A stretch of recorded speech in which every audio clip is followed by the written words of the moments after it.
abuso sexual, ele acontece em todo e qualquer contexto socioeconômico. Seja a criança assim, em extrema pobreza, seja a criança em um ambiente extremamente rico, né, financeiramente falando. Os crimes sexuais contra a criança envolvem sempre violência física, ameaças ou coação? Não, quando a gente fala sobre abuso sexual, a gente precisa entender que não é apenas o ato físico e também não é apenas a questão da coação, da ameaça, daquela agressividade. Muitos abusos, inclusive pela internet, ele acontece a partir de uma manipulação do abusador. Então, há pessoas que se passam por criança para ganhar confiança da outra criança, que é a vítima, né? E a partir daí conseguir satisfazer a sua lascívia, né? Conseguir se satisfazer sexualmente. Então ele não utiliza de ameaça, ele não utiliza de violência física, ele utiliza de uma manipulação e faz com que a criança faça aquilo que ele quer.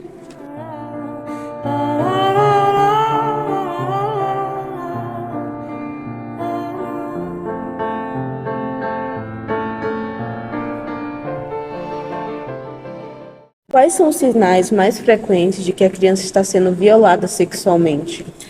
Sinais que os pais eles precisam perceber, não de forma isolada, mas é todo aquele contexto de sinais, que seria a mudança repentina de humor, a mudança repentina de comportamento daquela criança, a criança que já está numa certa idade, que não fazia, né, xixi na cama e começa a fazer, a criança que quando chega perto de um adulto específico, ela tem pavor, ela não quer chegar perto daquele adulto, então provavelmente há alguma situação desconfortável entre esse adulto e a criança, hematomas sem explicação, o corpo da criança, distúrbio alimentar, distúrbio de sono, dentre outros sinais que a gente consegue ver que não está normal, né? Mas como eu falei, olhar a criança não está dormindo direito, então ela está sendo abusada. Não de forma isolada, mas analisar todo esse contexto, analisar toda a rotina da criança, verificando vários sinais, então isso é um forte indício de que essa criança está sendo abusada. Na manhã do dia 23 de setembro de 1990, João, de 9 anos, saiu da casa dizendo que iria caçar passarinhos com os colegas. Na estrada pouco movimentada que leva ao antigo aeroporto da cidade, um desconhecido convidou a vítima para retirar uma pipa engatada em um galho de árvore. O menino foi vendado e depois foi posto uma substância de cheiro forte em seu nariz, levando-o ao desmaio. Antes de perder total a consciência, a vítima teria visto por debaixo da venda que lhe cobria os olhos pernas de 3 pessoas que o circundavam. João desfaleceu novamente a sentir uma dor muito forte na genitália. Apesar da gravidade das lesões, João conseguiu se desamarrar da árvore e correr. A vítima entrou na primeira casa que avistou, onde foi acolhido por uma senhora que o levou ao hospital da Fundação Nacional de Saúde. Segundo o laudo do exame de corpo de delito, realizado na mesma data que o de Pedro, a vítima deu entrada no hospital referindo ter sido violentada sexualmente, espancada e além de ter tido o órgão sexual totalmente cortado.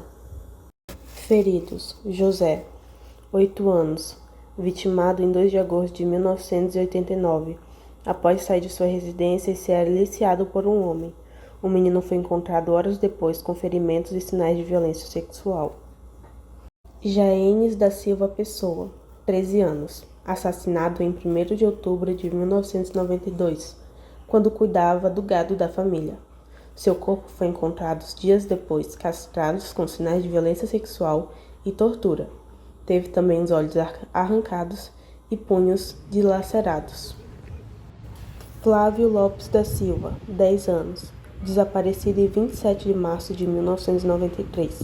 Seu corpo foi encontrado dias depois com sinais de tortura e ferimentos nos órgãos genitais. Apresentava marcas de mordidas humanas, teve a glande decepada e a bolsa escrotal arrancada.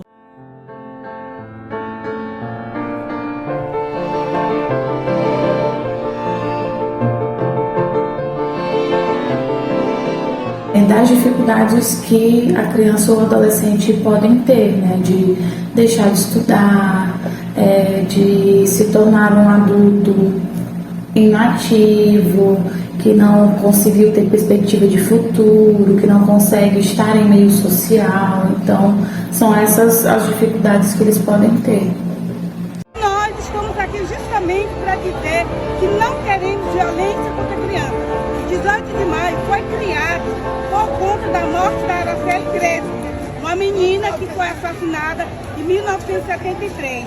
Mas em 2000 foi criada a lei 9.970 para dizer que o 18 de maio é um dia de enfrentamento, é um dia de luta, é um dia de dizer abuso de exploração sexual, estou fora. Então é esse o meu recado.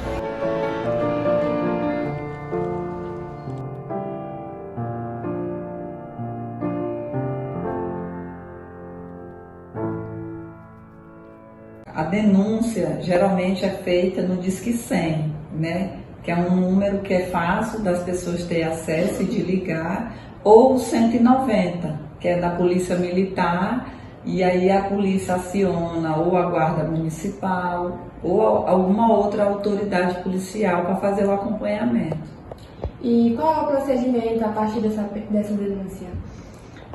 Após a denúncia, é acionado o Conselho Tutelar, né? Geralmente a Guarda Municipal aciona o Conselho Tutelar ou alguma autoridade policial, né? Tipo a Polícia Militar, a Polícia Civil, para fazer o acompanhamento, o direcionamento.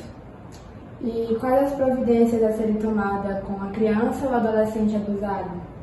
Elas são encaminhadas por um conselheiro tutelar, né? A polícia aciona o conselho e o conselho acompanha até a delegacia da criança e do adolescente, que é a DECA, né? Que se encontra ali próximo da delegacia da mulher, e posterior ela será acompanhada por psicólogos, né? Tendo em vista que a criança ou o adolescente fica com trauma. Je te laisserai tes mains en dessous de ta porte, en dessous de la mur qui chante, tout près de la place où tes pieds